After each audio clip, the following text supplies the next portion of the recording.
When you want to step up your comfort level in the e-bike world, like going from a Honda to an Acura, you get something like this, the Mokwheel Scoria.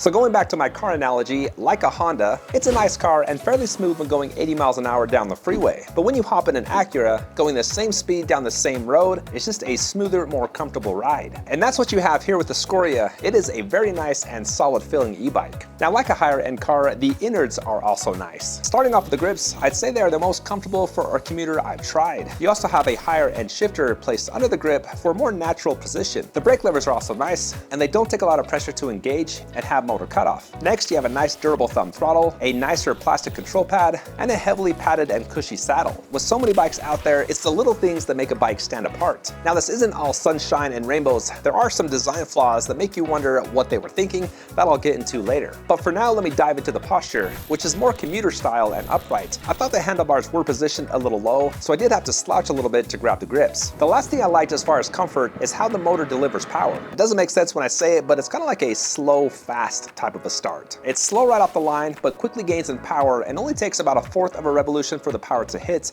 when you begin pedaling. And then when moving around 20 miles per hour and you stop pedaling, the power cuts out right away. And then if you begin to pedal, it takes just over 1 revolution for the power to come on. And that is when just casually pedaling. This does have a torque sensor, so the more pressure you put in the pedals, the quicker that power comes on. A few other things that I liked was the power for hills. Full charge of the bike, pedal assist level 5. This is a 26% grade hill. Short and sweet, only about 1/3 of a block long. Coming up over the top at 7. I'd say bike did about 90% of the work. And I thought the Tektro hydraulic disc brakes had plenty of stopping power. And I liked how fast it could go. 27, back down to 26, up to 27. Looks like 27 miles per hour is it.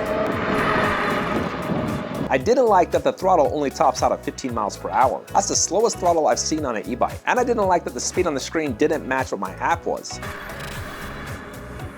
The last few things I liked was how far it could go. I did a range test with an average speed of 25 miles per hour and got 25.23 miles with 463 feet of elevation gain. I call this a 25 and 25 bike, 25 miles with an average speed of 25 miles per hour. That's an excellent range for going that fast. And I like the power consistency. I was still hitting 23 miles per hour when 1 battery bar was showing. Now for the not so good stuff. First one is the kickstand. I never really cared for this design because you do have to lift up on the bike, so you do have to put more energy, more effort when putting the kickstand down, and it rubs against the ground when you turn sharp.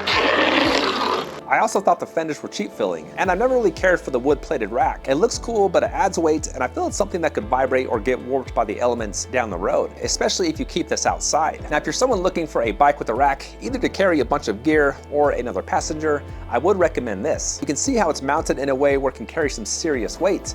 And the rims are more beefy and stronger than most e-bikes. Mokwheel says this has a payload capacity of up to 400 pounds. Well, that wraps up the Mokwheel Scoria, a high-end approachable commuter off-road e-bike. Let me know what you guys thought of it in the comments and if you have any questions. As always, thanks for watching and take care.